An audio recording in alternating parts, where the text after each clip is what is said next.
నమస్తే friends. Today data engineering అంటే ఏంటో మనం ఒక వెరీ హై లెవెల్‌లో నేర్చుకుంటాం. ఒక data engineer role is very similar to a data plumber. The only difference is plumber will ensure that the pipelines are properly set up so that water is flowing. ఒక ఇంటికి ఒక pipeline construction చేస్తున్నప్పుడు ఒక pipeline ఎట్లా setup చేస్తారో same way ఒక ఆర్గనైజేషన్‌కి సంబంధించిన tech stock, entire టెక్నాలజీకి రిలేటెడ్ సాఫ్ట్‌వేర్స్ అన్నీ సెటప్ చేస్తున్నప్పుడు డేటా ఇంజినియర్ రోల్ వచ్చేసేసి డేటాని అసలు ఎలాగా పాస్ చేయాలి డిఫరెంట్ సిస్టమ్స్ నుంచి అనేది డిజైన్ చేస్తారు. ఇక్కడ ఏ డేటా ఇంజినీరింగ్ రోల్ అయినా తీసుకోండి. The simplest form of explanation is ఒక డేటా ఇంజినియర్ ప్రైమరీ రోల్ వచ్చేసి డేటా ఒక సోర్స్‌లో జనరేట్ అవుతుంది. డేటా ఎప్పుడైనా సరే data originates from a source. Different type of sources ఉంటాయి. డిఫరెంట్ టైప్ ఆఫ్ డేటా ఉన్నప్పుడు. సో, ఈ డేటాని సోర్స్ నుంచి డెస్టినేషన్‌కి ఎలా తీసుకెళ్ళాలి? ఈ రోల్ డేటా ఇంజినియర్ పాటిస్తాడు.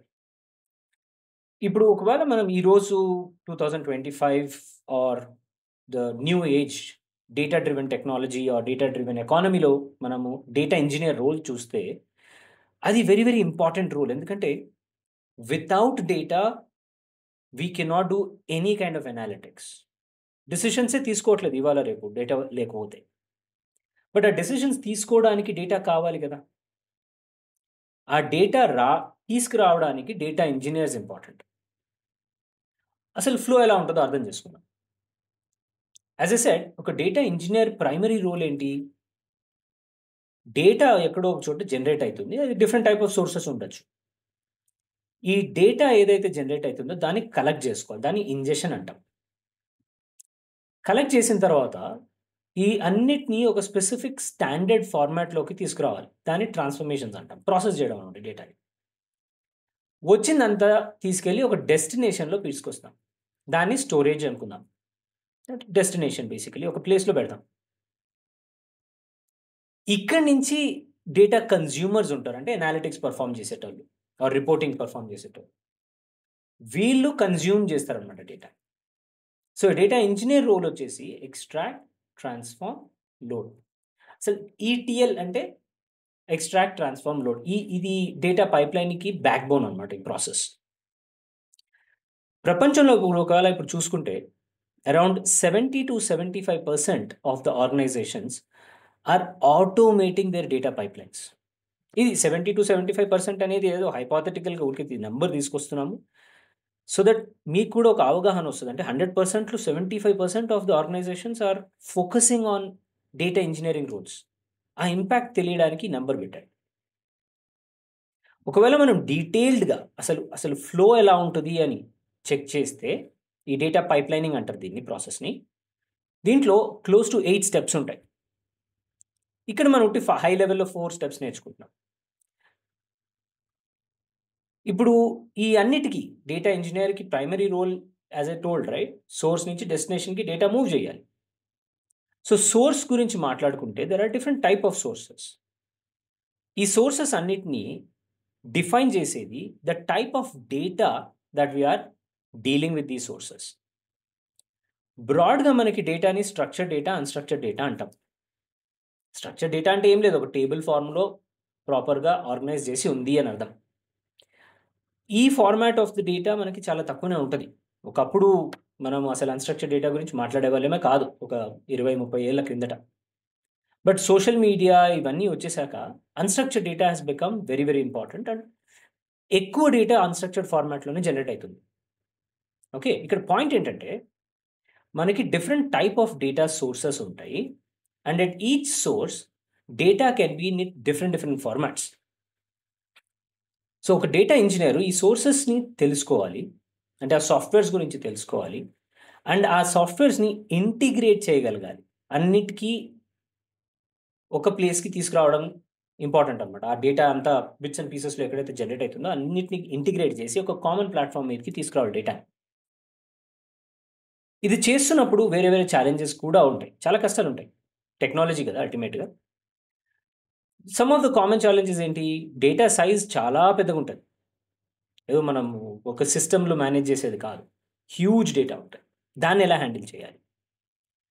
మనకి ఆర్గనైజేషన్స్ ఏం చేస్తాయి? ఓకే. నా దగ్గర డబ్బులు లేవు. నేను ఖర్చు పెట్టను. ఇదే ఉంది hardware are software. System limitations ఉంటాయి. మీరు ఉన్న సిస్టమ్స్‌తోనే మీరు ఎట్లా చేయగలుగుతారు సొల్యూషన్ డెఫినిషన్ అనేది. అదొక ఛాలెంజ్ ఉంటుంది. Then data quality. అసలు డేటా ఎలా వస్తుంది? ఆ క్వాలిటీ ఎలా ఉందా డేటాది? నేనిప్పుడు డెస్టినేషన్‌కి తీసుకెళ్ళినప్పుడు సేమ్ క్వాలిటీ ఉండాలి. I should ensure that data maintains that quality. Okay. డేటాలో ఏమి మార్పులు, చేర్పులు చేయకూడదు. ఓకే. సో, ఆ ఇష్యూస్‌ని మనం హ్యాండిల్ చేయాలి. ఇది సోర్సెస్ గురించి ఉన్న కష్టాలు. అంటే సింపుల్‌గా చెప్పాలంటే డిఫరెంట్ సోర్సెస్ ఉంటాయి. అన్నిటిని ఒక కామన్ ప్లాట్‌ఫార్మ్ మీదకి తీసుకురావాలి. ఈ డేటాని ఎప్పుడైతే కలెక్ట్ చేసుకుంటామో, ఆ కలెక్ట్ చేసుకున్న డేటాని ఒక్కొక్క ఫార్మ్ ఆఫ్ డేటాకి ఒక్కొక్క సొల్యూషన్ ఉంటుందన్నమాట స్టాండర్డైజ్ చేయడానికి. దీన్ని డేటా హ్యాండ్లింగ్ గాని, డేటా ట్రాన్స్‌ఫర్మేషన్స్ గాని అంటాం. ఇక్కడ మనం వాలిడేట్ చేస్తాము, లేదంటే మెటా డేటా యాడ్ చేయడము, లేదా ఏదో కాలిక్యులేషన్స్ చేయడం, ఎన్రిచ్‌మెంట్ అంటాం దీన్ని. తర్వాత నల్ వాల్యూస్ ఉండొచ్చు, డూప్లికేట్స్ రావచ్చు, ఎక్సెప్షనల్ కేసెస్ ఉండొచ్చు. ఇయన్నిటిని క్లీన్ చేయాలి.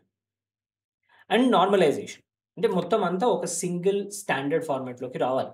డేటా టైప్ కన్వర్షన్స్ చేయొచ్చు. లేదంటే ఒక డేటా సోర్స్‌కి స్కీమా వేరే ఉండొచ్చు. ఇంకో డేటా సోర్స్‌కి స్కీమా వేరే ఉండొచ్చు. అన్నిటిని ఒక సింగిల్ ఆహ్, స్టాండర్డ్ ఫార్మాట్‌లోకి తీసుకురావాలి. దీన్ని డేటా ట్రాన్స్‌ఫర్మేషన్స్ అంటాం. అండ్ ఇది చాలా ఇంపార్టెంట్ స్టెప్.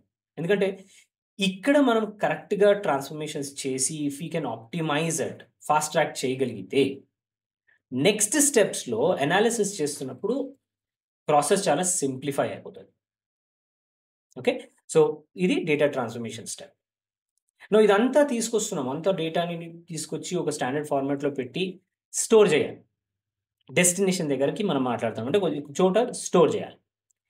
ఈ డెస్టినేషన్స్‌ని బ్రాడ్‌గా మళ్ళీ 2 టైప్ ఆఫ్ డెస్టినేషన్స్ కింద క్లాసిఫై చేశాం. ఒకటి డేటా వేర్ హౌసెస్ అంటాము. ఒకటి డేటా లేక్స్ అంటాం. డేటా వేర్ హౌసెస్ మీరు అర్థం చేసుకోవాలంటే ఇంకా సింపుల్‌గా చెప్పాలంటే లార్జ్ స్కేల్ డేటాబేసెస్ అనుకోండి. There is a difference. But for understanding purpose large scale databases అనుకుందాం. అంటే దీంట్లో మనం స్ట్రక్చర్డ్ డేటా మట్టుకే స్టోర్ చేయొచ్చు. డేటా లేక్స్‌లో అన్‌స్ట్రక్చర్డ్ కూడా చేయొచ్చు. బట్ డేటా వేర్ హౌసెస్‌లో ఓన్లీ స్ట్రక్చర్డ్ డేటా వస్తది. బట్ అన్‌స్ట్రక్చర్డ్ డేటాని డేటా లేక్స్ యూజ్ చేసి స్టోర్ చేస్తాం. అండ్ కాస్ట్ పరంగా చూసుకుంటే data lakes are much cost effective అంటే cheap compare to data warehouses softwares. So, data లేక్స్‌కి ఎక్కువ ప్రాముఖ్యత ఉంటుందన్నమాట. ఎందుకంటే కాస్ట్ ఎఫెక్టివ్ కాబట్టి. There are certain things which cannot be classified. అంటే కొన్ని టైప్ ఆఫ్ డేటా ఏంటంటే దీంట్లో పెట్టలేము, దీంట్లో పెట్టలేము. అప్పుడు స్పెషలైజ్డ్ సొల్యూషన్స్ తీసుకొస్తాం. ఫర్ ఎగ్జాంపుల్ ఇప్పుడు గ్రాఫ్ ఉంది. ఒక గ్రాఫ్‌ని ఎట్లా స్టోర్ చేస్తాము? ఆర్ ఒక టైమ్ సీరీస్ ఉంటుంది. దాన్ని ఎక్కడ స్టోర్ చేస్తాము అంటే దానికి స్పెషలైజ్డ్ సోర్స్ తీసుకొస్తాం. కేస్ టు కేస్ బేసిస్ మీద ఈ సాఫ్ట్‌వేర్స్‌ని డీల్ చేస్తాం. ఫైనల్‌గా ఏం చేస్తాము డెస్టినేషన్ దగ్గర మనకి రిపోర్టింగ్ కానీ, లేదంటే అనాలిటిక్స్ చేయడం కానీ, మెషిన్ లెర్నింగ్ బేసిక్‌లీ ఇంప్లిమెంట్ చేయడం కానీ, సో, డెసిషన్స్ మనం తీసుకోవాలి అంటే అక్కడ మనకి కొంచెం ఇన్‌సైట్స్ రావాలి. ఈ ఎంఎల్, ఏఐ వర్క్ ఫ్లోస్‌లో మనము ఈ ప్రిడిక్షన్ అనాలిటిక్స్ అని, డిస్క్రిప్టివ్ అనాలిటిక్స్ అని సొల్యూషన్స్ డెవలప్ చేస్తాం. This is basically what creates value for data. And దీన్ని బట్టి డెసిషన్స్ తీసుకుంటారు management or decision makers. So, data engineers job in simple words right చెప్పాలి అంటే కొట్టే, కట్టే, తెచ్చే అంటారు కదా! If I have to explain it in thought form, we are basically doing a very simple job as a data engineer where we have data at source, move to destination, while moving ensure that there is some standardization. Okay, transformations చేయడం అంతే. ఇది source అర్థం చేసుకోవాలి, ఎలా transform చేయాలో అర్థం చేసుకోవాలి, destination గురించి అర్థం చేసుకోవాలి. అది చేస్తే మన డేటా ఇంజినీరింగ్ వర్క్ వెరీ ఈజీగా చేయొచ్చు. కాకపోతే ఇక్కడ ఏంటంటే టూల్స్ అండ్ టెక్నాలజీస్ ఉంటాయి. చాలా టెక్నాలజీస్ వస్తాయి. Ultimately it's all about software technology right? దాంతో పాటు హార్డ్‌వేర్ కూడా క్లౌడ్‌లో పెట్టాలా? లోకల్‌లో పెట్టాలా? ఇట్లా చాలా క్వెషన్స్ వస్తాయి. ఓకే. ఇది first video in the data engineering vlog సీరీస్‌లో. I will bring more such videos. నేను ఇంకా చాలా వీడియోస్ చేస్తాను. I'll talk about what technologies are used, ఆ టెక్నాలజీ ఎందుకు యూజ్ చేస్తాము, అది కాకపోతే దాని అడ్వాంటేజెస్ ఏంటి, డిసడ్వాంటేజెస్ ఏంటి, అది కాకపోతే ఇంకేది యూజ్ చేయొచ్చు. ఇట్లాగా I will be explaining about different tools and technologies also. Right, మళ్ళీ కలుసుకుందాం నెక్స్ట్ వీడియోస్లో. I will see you with more information. Thank you.